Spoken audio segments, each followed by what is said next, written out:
প্রতি বছর একবার করে মা দুর্গা তার নিজের বাপের বাড়িতে আসে, কিন্তু আমার কপালটা দেখো, মা বাবা সব থাকতেও প্রতি বছর কিন্তু বাপের বাড়িতে যাওয়া সম্ভব হয় না। আর শুধু আমি একা না, আমি জানি আমার মতন অনেকেই আছে যারা নিজের রাজ্য ছেড়ে অন্য কোনো রাজ্যে থাকে, তাদের ক্ষেত্রে প্রতি বছর বাপের বাড়িতে যাওয়া সম্ভব হয় না।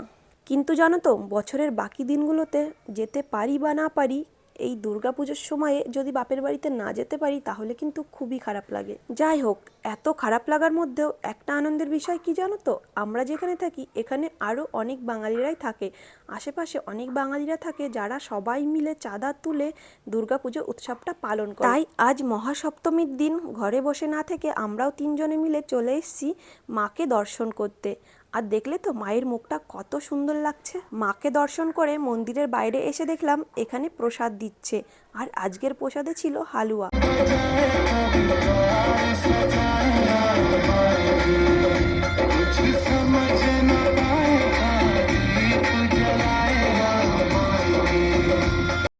প্রসাদ খেতে খেতে এখানেই সুন্দর অনুষ্ঠানের ব্যবস্থা করা হয়েছে, তাই দেখলাম।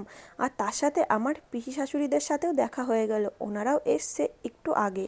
আর এখন সবাই মিলে যে যার বাড়িতে চলে যাব, তাই কিন্তু ছেলেপেলেদের জন্য এই কিছু খেলনা নেওয়া হচ্ছিল। আর সব শেষে তোমাদেরকে এটাই বলবো, আমার ভিডিও ভালো লাগলে একটা লাইক একটা সাবস্ক্রাইব করে আমার পাশে থেকো।